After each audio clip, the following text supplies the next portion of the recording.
ഇനിയും ഞാനൊരു തീരുമാനമെടുത്ത് അവരെ രണ്ടുപേരെയും വീണ്ടും കണ്ണീരിലാഴ്ത്താൻ ഉദ്ദേശിക്കുന്നില്ല. അതുകൊണ്ട് ഇതിലെന്തും തീരുമാനിക്കാനുള്ള പൂർണ്ണ ഉത്തരവാദിത്വം അവന്തികയ്ക്കും അനഘയ്ക്കുമാണ്.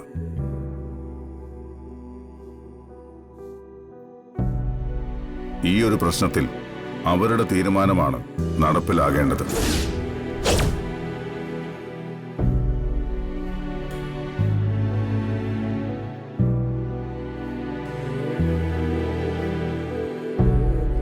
എടുത്തി, കഴിഞ്ഞതെല്ലാം കഴിഞ്ഞു.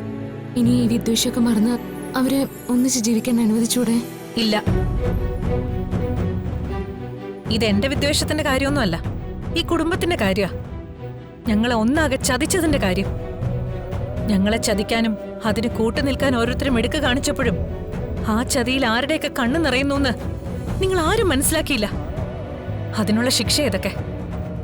അതുകൊണ്ട് നീ തന്നെ നിന്റെ അനിയത്തെ പറഞ്ഞു വിട്ടേക്കണം. എടുത്തി, ഞാൻ പറയുന്ന ചേച്ചി,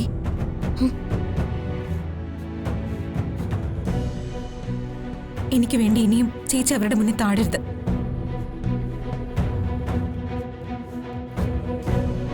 അങ്ങനെ ആരുടെയും കാല് പിടിച്ച് എനിക്ക് വീട്ടിൽ കയറാനും താല്പര്യമില്ല. ഞാൻ വന്നത് സന്ദീപിനെ കാണാനാ, ഉള്ളിൽ എന്താണെന്ന് അറിയാനാ. അത് സന്ദീപ് തന്നെ എല്ലാവരുടെ മുന്നിലും പറഞ്ഞു കഴിഞ്ഞു. സന്ദീപേ, ഞാനിവിടുന്ന് ഇറങ്ങാം. നിനക്ക് എന്നോടൊപ്പം ജീവിക്കാൻ താല്പര്യമുണ്ടെങ്കിൽ എന്നോടൊപ്പം വരാം. എന്റെയോ നിന്റെയോ വീട്ടില് നമ്മൾ കേട്ടില്ലെങ്കിലും സാരമില്ല, നമുക്ക് എവിടെയെങ്കിലും പോയി ജീവിക്കാം.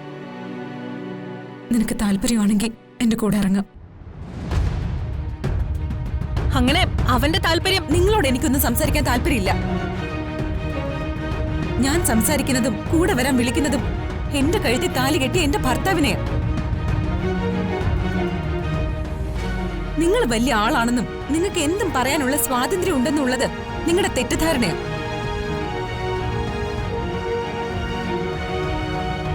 ഞാൻ പറഞ്ഞു വന്ന എന്താണെന്ന് ചുരുക്കി പറയാം. എന്റെ സന്ദീപിന്റെ കുടുംബകാര്യത്തിൽ നിങ്ങൾ തലയിടണ്ട എന്ന്. സന്ദീപേ, ഞാൻ ഇറങ്ങാം.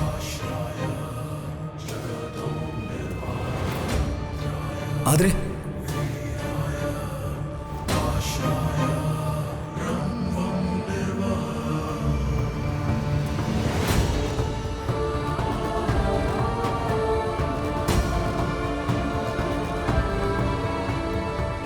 ഞാൻ നീ സ്നേഹിച്ചതും വിവാഹം കഴിച്ചതും ഒരുമിച്ച് ജീവിക്കണമെന്ന ആഗ്രഹത്തോടെയാണ്.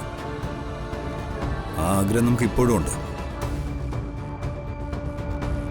അത് ഈ വീട്ടിൽ തന്നെ വേണമെന്ന് എനിക്ക് നിർബന്ധമൊന്നുമില്ല.